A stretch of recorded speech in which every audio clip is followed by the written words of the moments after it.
It's a beautiful bacon day, Cookie Crusaders. Today I'm going to be covering a very fun new team I've been able to put together that is something different than I've actually seen before. It's potential that maybe you've seen something similar in the past, maybe something that was built just to stop the healers in the arenas and other modes, but I feel like with the new adjustment with Poison Mushroom Cookie, that this is truly an anti-healing team, and it actually works as an anti-T-Night team too. So I'm going to show you a few teams and what it is I'm running. So we're running Pumpkin Pie, Eclair Cookie, Poison Mushroom, which I'm trying to level up a little bit more, but I'm just out of jellies at the moment, Caramel Arrow, and Dark Cacao. Now for the toppings, I am running the Critical Jellies as always on Dark Cacao for high damage. I'm actually also running Critical Jellies on Caramel Arrow because her cooldown is so impressive that I actually want to focus on just pure damage with her, and you'll see that in the results. I'm going to show you guys what kind of damage she's outputting when it's equipped like this. I have the Searing on Eclair just because if you put too much focus on critical in one section, it can kind of fall apart because then you're banking on too many cookies to hit those critical hits, so it's kind of an if-and sort of situation. Poison Cookie, I'm running full Searing because the criticals do not apply to poison damage, so I want as much poison damage to happen as possible. I do want to get poison upgraded with some better Searing toppings that have some cooldown though, and some damage resistance. You'll see in these battles that poison will die, and of course, that's not optimal, but that is just going to be changed over time as I can grind out some damage resistance and cooldown toppings that go on the Searing side so that poison has like the most effectiveness possible.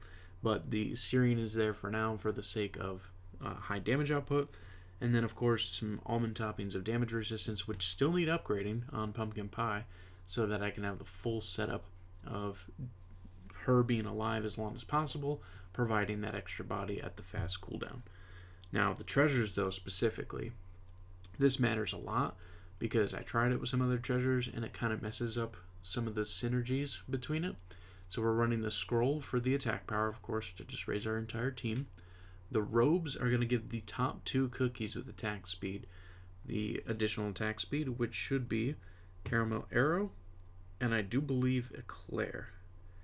I take that back. It's going to be Poison Mushroom. So Poison Mushroom and Eclair are going to get the highest attack speed, which are not Eclair. Poison Mushroom and Caramel Arrow are going to be getting the attack speed. The main important one is that Caramel Arrow is getting it because the damage output, but it is okay for either Eclair or for Poison Mushroom to get it for just additional damage output and faster skill animations. Lastly, the insignia. It hasn't really had to been used in my battles, but it's there kind of as a catch-all because I don't have any healing cookies there, but the insignia will heal all the other cookies to a percentage when other cookies die. And so that's a technical form of healing. It's not perfect, but it works. And in a last-ditch effort, if I'm down to the last cookie, it just gives me those few seconds extra to fight back. But as you're going to see in these battles, at least the ones I've tried, and I'm going to take it to arena just because I'm that confident on this team, that I don't even have the insignia come up. So let's go ahead and test it first against last arena's meta, which was the Double Tanks, Frost Queen, Pure Vanilla, and Eclair. And we're going to go ahead and just show you exactly what happens. So Pumpkin Pie activates, Caramel Arrow jumps back, the debuff of healing from Poison Cookie goes on to them, as well as Pumpkin Pie's debuff of healing, and then they're gone. They're just wiped away. Cacao takes out the shields, Eclair gives us our shields for quick kills, the healing debuffs from two different cookies makes it so that even Pure Vanilla and Cotton is just invalidated completely. So, and as you can see here, Caramel Arrow, 1.1 million damage in only 16 seconds. Like, that's a huge amount in 16 seconds because usually in about 38 to 40 seconds, that's what Dark Cacao is pulling off, or what Eclair is pulling off. Caramel Arrow is pulling that off in 16 seconds. So I am hugely invested in seeing how well Caramel Arrow can do in Arena and PvE and Alliance mode. I actually put her on my speed team in Alliance mode because I want to see if she can help take the matches and rounds further, and that is something I'm going to look at. But just completely annihilated the team. It didn't even give them much of a chance. And if you can see the healing, 420,000 from a 3-star pure vanilla, because that healing debuff was so huge that there just wasn't much to come back with. So we're going to take a couple other teams to show you some differences. So we'll go find, this is a good one. So this has 2 healers, technically 2 tanks, and a DPS unit, and their own insignia. But we're still going to go ahead and give it a shot and see how we prevail. And we get both healing debuffs on. Caramel Arrow was just popping that damage. You can see that their healing bar is still going up really fast, but because of the shields we get for the quick kills from Eclair and the quick damage that's coming from Caramel Arrow, we're just melting that health bar away. Like, all they've got their insignia left, which ours hasn't even popped off yet. And so if they had gotten one good more hit from Dark Cacao there, we would have had our insignia to save us. And that's why I love that that's the build. And there you go. 39 seconds, 2.1 million from Arrow, 1.4 from Dark Cacao. Absolutely impressive. Healing, a total of 1.6 million from the 2 of them on Cotton and Cream Puff. Normally that would be much higher. They just didn't have a chance because of those debuffs. And I think that's insane. We're going to do one more team, though, in the friend list, and then I will take you over to the PvP section. And this is a T-Knight team. So this is anti-stuns from Coco. T-Knight, which if their cookies die, he gets stronger and faster and more damage. They've got an insignia, and they've got 2 good legendaries. But yet, even with all of that, even with treasure levels matching my levels, we're still going to go ahead and we're going to remove that healing factor from that side, which will affect their insignia because it is a healing debuff overall. And that health bar just absolutely melted away. Caramel Arrow, Pumpkin Pie, Eclair, all 3 hit in the front row. T-Knight doesn't even get to live to see the light of day. Yeah, we lost 3 cookies, sure, but we won. We definitely won. Took 29 seconds for that battle. Yet again, amazing damage from Caramel Arrow. If I had her at 5-star, if I went to go pull for her to 5-star, it would just be even better. But really, I think those apple jelly toppings are the main crux of what she's doing. Because if I go in and show you real quick, toppings on her, substats again, 46.6% critical chance. Plus what I have on her from my lab upgrades, I do believe in total 64% chance for crit. So just at a base, she's got more than half a chance to crit. If I set it up more as a crit build team or like a scythe or something, then even more damage would potentially come out of her. And what I do want to do is I want to get her attack and attack speed specifically upgraded, as well as some damage resistance. So I want to get her to like 10% damage resistance, the attack speed probably to about 10%.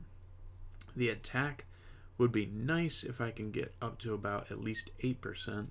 And the cooldown, I think I would be happy at about 3% because, once again, her skill's 10 seconds. Like, it's already a 3-second start on its own, and any cooldown extra can bring it down, but the fastest you can get it to is 2 seconds anyway. The only cookie that can bypass that speed limit is Pumpkin Pie currently. And so with that in mind, it's not really a huge investment of cooldown when I can just focus on pure damage output. So, like I said, we're going to go into the PvP arena because this team is awesome. It's not perfect against everything. I have it as my defense team.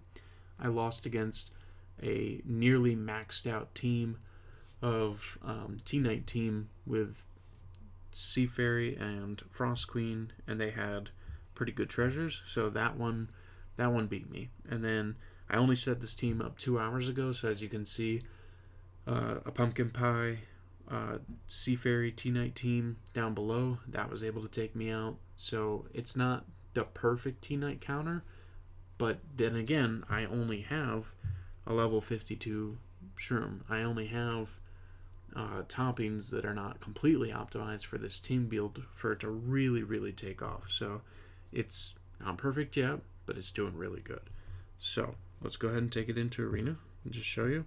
Obviously, some of these lower ones, I'm just going to wipe away because their treasure levels aren't even going to compare. So I'm sorry to these users, but for the sake of showing you just how quick the power output is, regardless of the team, it works. It really works. And so I'm definitely saving my jellies to upgrade Shroom. I'm interested to see if Shroom will come back to be good against Guild Boss, but I'm having a little bit of reservations on whether that's going to be the case or not. Just because the healing debuff doesn't affect the Guild Dragon. Here's a good team to test. They had a level 12 Monocle. So they're going to technically be able to remove the healing debuffs from both Shroom and Pumpkin Pie. Let's see if that does make a difference for their team. It's definitely helping. They're surviving a little bit longer. However, Caramel Arrow is still just pumping out that damage. We're still to that back line. So they had a good team. That Monocle definitely gave them a better chance, but it really just wasn't enough. Like, they did get a good amount of healing done there, but the damage, 2.2 million from Caramel Arrow. Absolutely bonkers. So let's take a few more teams, see what we can pull out. Cacao, Frost Queen, and Monocle with some healing in there. This is a really good meta team. Let's give it a test. Those attack robes, though, they really make the difference because they make Caramel Arrow just absolutely pump out massive amounts of damage, as you can see right there. Just absolutely annihilates the teams. And then our insignia is healing our cookies when someone dies. So even though Mushroom's dying right now, when he does, it heals our other people. So it's impressive, to say the least. I'm very happy about this team, and I think this is specifically one of the few perfect teams that Caramel Arrow actually might be fitting into, because it just seems to work really well against a lot of different meta teams. Here's another one. This is like a speed critical comp from their side. So they were able to take out 3 cookies, but Caramel Arrow and Cacao are still persisting through. Yeah, we still took it. They did a lot of great damage there, but we still ended up taking it.